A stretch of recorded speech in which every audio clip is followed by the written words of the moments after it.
اعوذ باللہ من الشیطان الرجیم بسم اللہ الرحمن الرحیم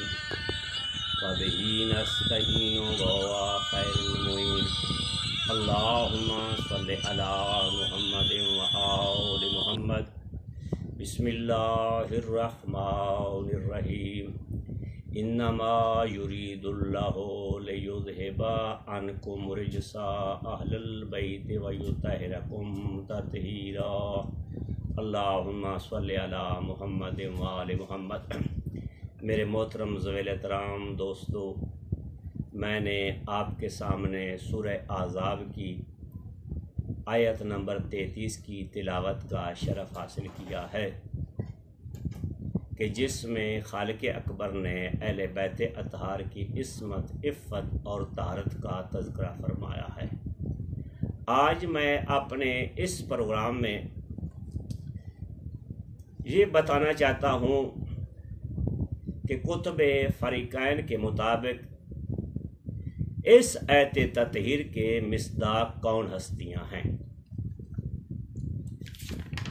پہلی کتاب ہے، اس کا نام ہے شواہد التنزیل لقواعد التفصیل، جلد اس کی 2 ہے اور صفحہ نمبر اس کا 29 ہے۔ جابر بن عبداللہ انصاری سے یہ روایت ہے، عن جابر قال نازلت هذه الآیت علی النبی ولیس فی البیت الا فاطمۃ والحسن والحسین وعلی انما یرید اللہ لیذہب عنکم رجس اہل البیت ویطہرکم تطہیرا فقال النبی اللہم ہؤلاء اہلی۔ جناب جابر بن عبداللہ انصاری روایت کرتے ہیں کہ ایت تطہیر اس وقت پیغمبر اعظم صلی اللہ علیہ وآلہ وسلم پر نازل ہوئی جب گھر میں سوائے فاطمہ، حسن، حسین اور علی علیہ السلام کے علاوہ کوئی موجود نہ تھا، اور جب یہ آیت نازل ہوئی تو پیغمبر اعظم صلی اللہ علیہ وآلہ وسلم نے فرمایا اللہم ہؤلاء اہلی، اے اللہ میرے یہی گھر والے ہیں اور میرے یہی اہل بیت ہیں۔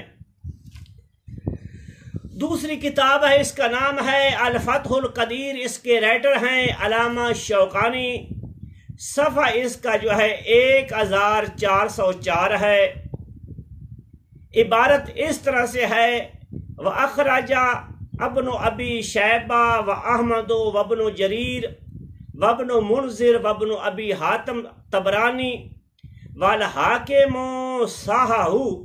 والبیہقی فی سننہ عن واصلہ بن اسقع قال جاء رسول اللہ صلی اللہ علیہ وآلہ وسلم الی فاطمہ ومعہ علی والحسن والحسین حتی داخلا فدنا علی وفاطمہ واجلساہما بین یدہ وَأَجْلَسَ حسن وحسین كُلَّ وَاحِدٍ مِّنْهُمَا عَلَى فَخْذِهِ ثُمَّ لَفَّ عَلَيْهِمْ ثَوْبَهُ ثُمَّ تَلَا هَٰذِهِ الْآيَةُ إِنَّمَا يُرِيدُ اللَّهُ لِيُذْهِبَ عَنكُمْ رِجْسَ أَهْلِ الْبَيْتِ وَيُطَهِّرَكُمْ تَطْهِيرًا وَقَالَ اللَّهُمَّ هَؤُلَاءِ أَهْلُ بَيْتِي۔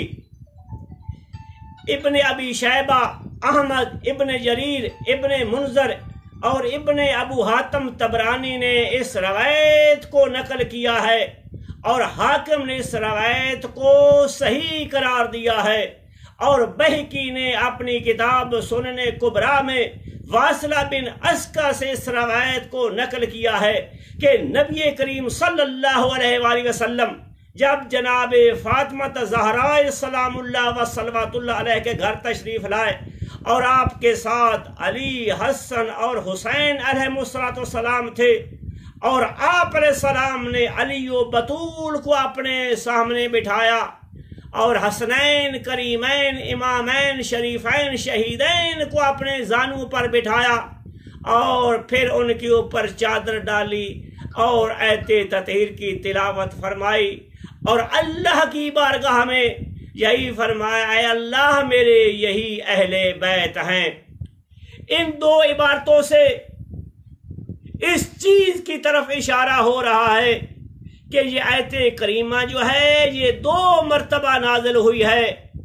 और किसी आयत का 2 मरतबा नाजिल होना कलाम इलाही के साथ हरगिज मनाफात नहीं रखता, क्योंकि किसी शय या वाक़या की अहमियत को उजागर करने के लिए और उस वाक़या की याद को हमेशा के लिए बाकी रखने के लिए अल्लाह ताला ने बाज़ आयात को 2 मरतबा नाज़िल फरमाया है। और इसी तरह इस आयत करीमा को 1 मरतबा जनाब उम्मे सलमा सलामुल्लाह व सलवातुल्लाह अलैहा के घर में नाज़िल फरमाया है, और दूसरी मरतबा इसी आयत करीमा को आयत ततहीर को जनाब फातिमा ज़हरा सलामुल्लाह व सलवातुल्लाह अलैहा के घर में नाज़िल फरमाया है। और काबिल ज़िक्र बात यह है कि ये आयत उस वक्त नाज़िल हुई जब चादर ततहीर के अंदर ये 5 ज़वाते कुदसिया दाखिल हुई, तो अल्लाह ताला ने जिब्राइल अमीन के जरिए इस आयत ततहीर को नाज़िल करके आले मोहम्मद की इस्मत, इफ़्फ़त और तहारत का ऐलान फरमाया है। अब देखना यह है कि इस आयत ततहीर के मिस्दाक कौन हैं और इस आयत ततहीर के वारिस कौन हैं। इस आयत ततहीर के नज़ूल के बाद पैगम्बर आज़म सल्लल्लाहु अलैहि वसल्लम बाज़ रवायात में 6 माह का जिक्र है और बाज़ रवायात में 8 माह का जिक्र है। ये किताब है, इसका नाम है सुनन तिरमिज़ी। इसके राइटर जो हैं अबू ईसा मोहम्मद बिन ईसा तिरमिज़ी हैं, और ये अपनी इसी किताब के सफ़ा नंबर 695 पर लिखते हैं कि जब ये आयत करीमा नाज़िल हुई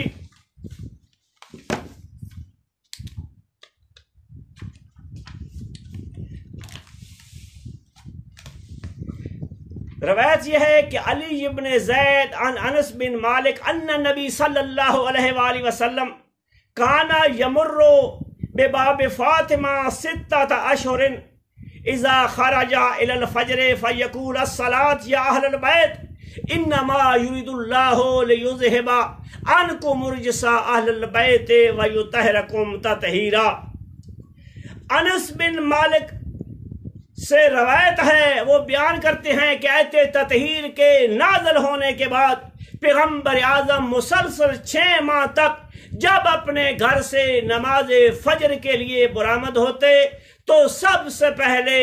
जनाब सैयदुल कौनैन उम्मुल हसन वल हुसैन जनाब फातिमा ज़हरा सलामुल्लाह व सलवातुल्लाह अलैहा के दरवाजे पर तशरीफ लाते और वहां बुलंद आवाज से आयत ततहीर की तिलावत करते। अब देखना यह है कि पैगम्बर आज़म ने इसी आयत करीमा की तिलावत अपने घर के दरवाजे पर भी नहीं की और ना ही मस्जिद के दरवाजे पे इस आयत की तिलावत फरमाई है। इसकी वजह यही हो सकती है पैगम्बर आज़म ने अपने घर के दरवाजे पर इस आयत की तिलावत इसलिए नहीं फरमाई ताकि मेरे घर में आने वाला हर कोई यह न कह सके कि आयत ततहीर मेरी शान में भी नाज़िल हुई है और मैं भी आयत ततहीर के नज़ूल का मिस्दाक हूँ, और ना ही पैगम्बर आज़म ने इस आयत ततहीर को मस्जिद के दरवाजे पे तिलावत किया है। इसकी वजह भी यही हो सकती है पैगम्बर आज़म के ज़हन में ये बात मौजूद थी कि कल कोई हर एक ये न कह सके कि मैं भी मस्जिद में जाता था और इस आयत ततहीर के नज़ूल में मैं भी शामिल हूँ और इस आयत ततहीर का मिस्दाक मैं भी हूँ। और पैगम्बर आज़म ने अपने घर के दरवाजे पर भी इस आयत की तिलावत नहीं की और ना ही मस्जिद के दरवाजे पर इस आयत की तिलावत की है, बल्कि अपने बेटी जनाब फातिमा ज़हरा सलामुल्लाह व सलवातुल्लाह अलैहा के दरवाजे पर आयत ततहीर की तिलावत करके दुनिया को बता दिया कि आयत ततहीर के वारसों का ताल्लुक जो है वो जनाब फातिमा ज़हरा सलामुल्लाह व सलवातुल्लाह अलैहा के साथ है। और दूसरी पैगम्बर आज़म की गर्ज और मकसद ये था ताकि दुनिया को मकाम ज़हरा मालूम हो जाए और ज़हरा के दरवाजे की कदर मालूम हो जाए, ताकि कल कोई اس دروازے کی تقدس کو مجروح نہ کر دے، اور اس دروازے کی عظمت اور جلالت ہمیشہ کے لیے میری امت کے ذہنوں میں بیٹھ جائے۔ آخر دعوانا ان الحمد للہ رب العالمین۔